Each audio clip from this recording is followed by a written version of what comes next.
Hello, my friends, and welcome back to my channel. My name is David, and today we have Poetry Thursday, brought to you by Donne. Um,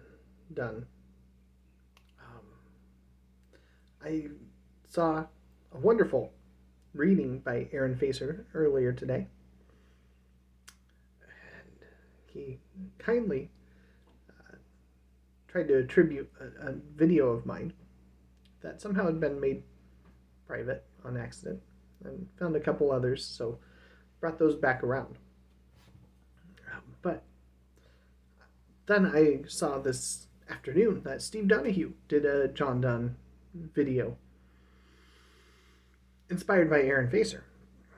And I said to myself, well, surely I'll have at least a few minutes this evening to pull out my John Donne on my e-reader, open up to a random poem that strikes my fancy, and just read it to you guys.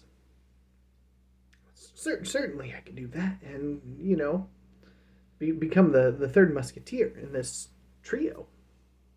And so here I am. I am doing just that. I am grabbing John Donne. I went to the elegies. I went to elegy 14 here, because the title of it sounds interesting to me. I took a look. It's, 50, 60 lines, so it's not too long.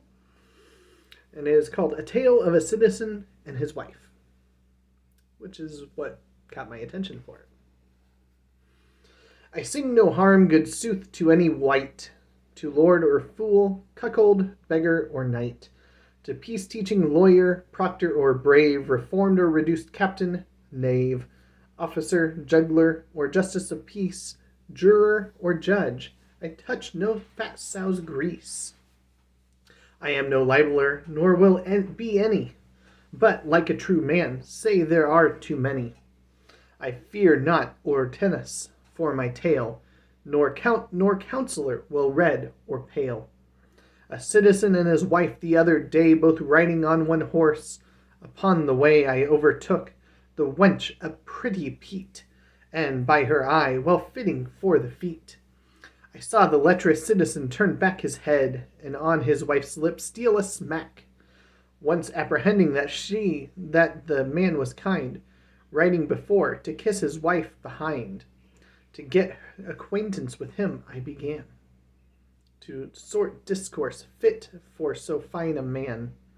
I asked the number of the plaguy bill, asked if the custom farmers held out still, of the Virginian plot, and whether war the traffic of the midland seas had marred, whether the Briton bourse did fill apace, and likely were to give the exchange disgrace of new-built Aldgate, and the Moorfield crosses.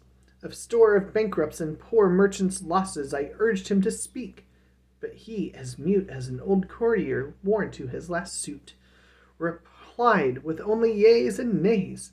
At last, to fit his element, my theme I cast on tradesmen's gains. That set his tongue a-goin'.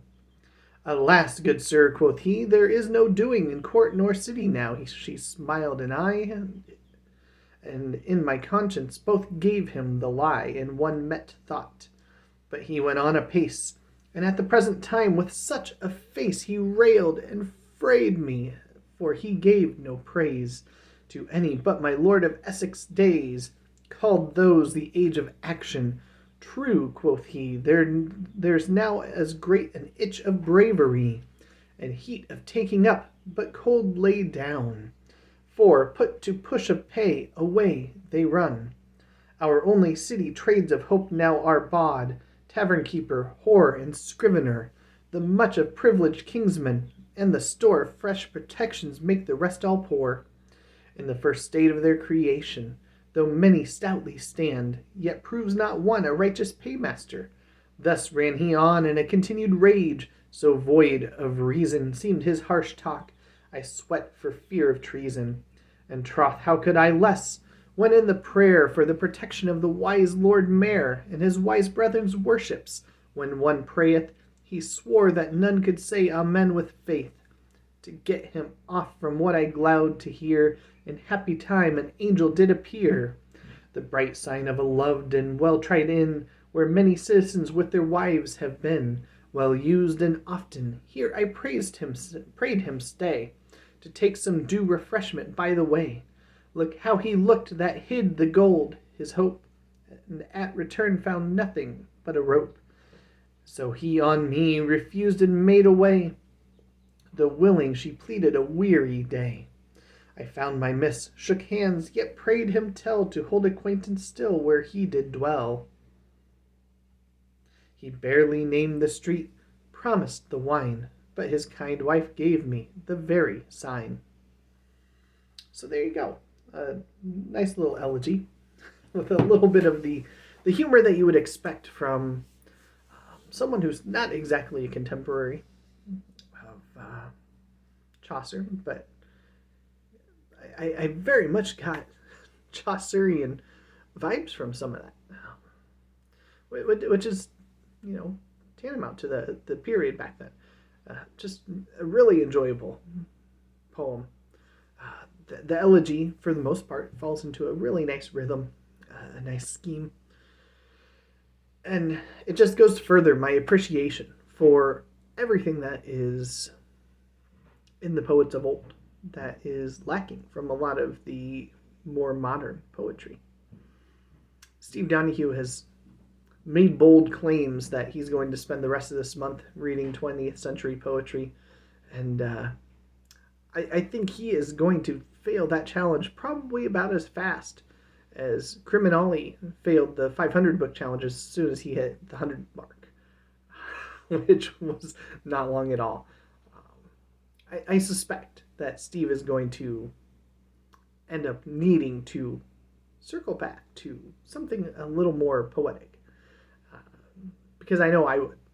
If I had a book of 20th century poetry and tried diving into exclusively that every day, I think I'd end up kind of miserable. Because I'd be missing a lot of the essence of what I enjoy about poetry, which is the deeper meanings, the deeper form and meter and rhyme scheme and all that entailed. Anyway, I hope you enjoyed this Donne poem. We'll see if I can get back for yet another Poetry Thursday next week. In the meantime, stay tuned. I will be talking very soon about the second translation of Beowulf that we read this month. I will catch you later.